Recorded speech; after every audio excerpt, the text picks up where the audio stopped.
Hey, and welcome to another episode on the YouTube channel. If you live in the UK, I hope that you took advantage of the 4-day bank holiday weekend. If you don't live in the UK, we had a 4-day bank holiday weekend because it was the Queen's 70th Jubilee. So majority of the country was able to take Thursday, Friday, Saturday, Sunday off. Obviously, there were people in different industries and sectors that had to work, but I chose to take 4 days off and spend it with my family. So I hope everyone is well, and I hope everyone's May was a great success, and whatever that means to you, it worked out. So this kind of video is just a bit of an update really from May, because I feel like it was only yesterday that we was at the beginning of May, and then in the blink of an eye, May's done, and we're now 5 days into June. So I've had a look at the stats that I like to keep track of on a monthly basis. One of the stats that I look at is jobs completed throughout the month. Now, for us, May was our best month, and from a financial perspective, and we were pretty much non-stop the entire time.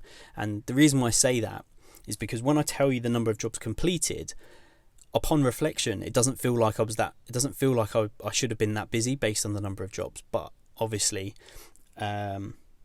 it's because there was a lot of pressure washing jobs that were quite big, and obviously they took quite amount of time. So throughout the month of May, we completed 75 jobs.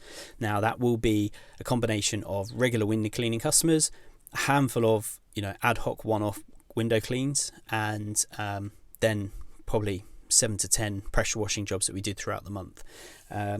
So like I said, 75 jobs doesn't sound like a lot when I'm sat here now thinking, oh God, we only did 75 jobs. We could have done a lot more. But actually, I felt like in May, there wasn't enough time. And I feel like throughout May, we probably could have added a few more jobs, but there wouldn't have been much more that we could have done to increase that revenue. And I say we naturally because my ambition is to grow the business and take employees on and so on. So I naturally say we because even though it's only me, just because I guess I'm in that mindset already, talking about we and us and so on. So yeah, and the second kind of metric that I like to keep track of is how many customers did we sign up. Now, I probably need to get a little bit better at tracking this. All I do at the moment is just take the data from Squeegee. So in Squeegee app, it literally says customer sign-ups with one job at least completed. Now those won't necessarily be all regular customers, because if you've done ad hoc jobs, whether that's gutters, windows, pressure washing, whatever, that will show it in there if they're a new customer. But on average, we're probably signing up about 8 to 10 regular customers every single month on either a 6 or 8 weekly clean. So from that perspective, it's going really, really well. One of the things that I kind of highlighted throughout the middle of May was that I was focusing on bringing in pressure washing work and focusing on getting it in and done as quick as possible. And I realised that actually I'd kind of neglected building the round, and that's something that now I'm focusing more on. So I spent some time in May to make some tweaks to my website, make some tweaks to the inquiry form, and that combined with the Google ad is now performing even better than it was, which I'm really, really, really happy about. Ironically, so much so that throughout May, I struggled to keep on top of the inquiries that we did have. And yeah, so that's the process and stuff that I'm now looking at trying to put in place. And I feel like I've kind of got to the point where, with all the work that we've got, the regular customers and the kind of ad hoc or one-off jobs that we do, I've kind of got to the point now where there isn't enough time in the day for me to be able to keep on top of, delivering the service, i.e. the cleans, and also keep on top of, the sales and marketing element of it, and dealing with the inquiries. And it's kind of like, which comes first, the chicken or the egg? Because yes, you need to keep marketing to keep building the business, to keep generating the revenue, but then also you need to keep delivering that service to a high level so that you keep getting recommendations, referrals, and so on. So I think throughout May I kind of felt the pressure of that, and that's why over the last couple of days, I've taken some time to kind of look at the process, the structure that we do, how it works, and kind of map everything out so that as I start to or continue to grow and I start to employ people, everyone's kind of aware of what we do and how we do it.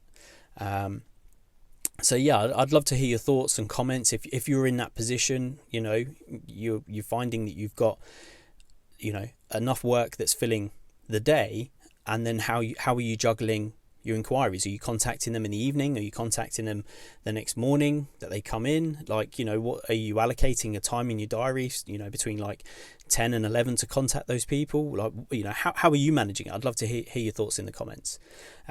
One of the other things that kind of came out of May, which is, I think, is a positive, when you start any business, you kind of get into the habit of taking any job and every job because your money. Hey, so sorry to interrupt the video, but what I wanted to do is to show you the SumUp card reader. Now, this is a mobile payment device. I've used this right from the beginning of my business because it made it super easy and convenient for me to be able to take customers' payments without the hassle of having to go back or knock on their door, you know, in the evening to collect payments if they wasn't in or whatever. The other thing is, I can't believe the amount of like farmers markets and events I've been to where people are selling their own products and they're not taking car payments. You are losing money. You're leaving money on the table by not having that facility. Yes, you can have your preferred option as cash, but having a card payment enables you to be able to earn more money.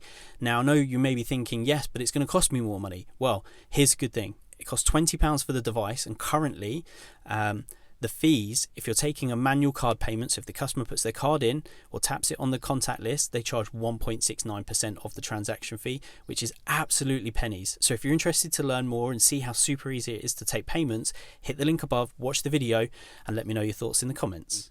Hungry because you don't have the jobs there. So, you know, you might look at a job and go, right, as an example, it's, you know, it's a £20 job. But I'll do it for 15 because I don't have anything else on, and you know, £15 is better than nothing. I had a situation in May where there's like a row of terraced houses, and I've got a regular customer, and it's just one out of like a row of 10 houses, and I make a point of knocking on a couple of doors either side every time I've cleaned the customer's house and just ask them if they want me to clean the windows. And one of the next door neighbours, I knocked it like on the last clean. He said, yeah, clean the windows. He was very, very vague. He didn't want to give me his information, didn't want to give me his name, didn't want to give a phone number, didn't want to give an email address or anything like that. He just wanted the windows clean, said it was a one-off, and I said, yeah, that's fine. So we did that, and so then it comes around to 6 weeks. I clean the customer's windows on the front, and then I knock on the next door, say, you know, would you like to clean the windows? Reconfirm the price. It's the same price as it was last time. And he closes the door, and then I just hear shouting in the background. And there was a male and a female voice. So obviously I'm assuming husband and wife anyway. He opens the door and he says, how much for the back? So I tell him the price for the back, as well as the front.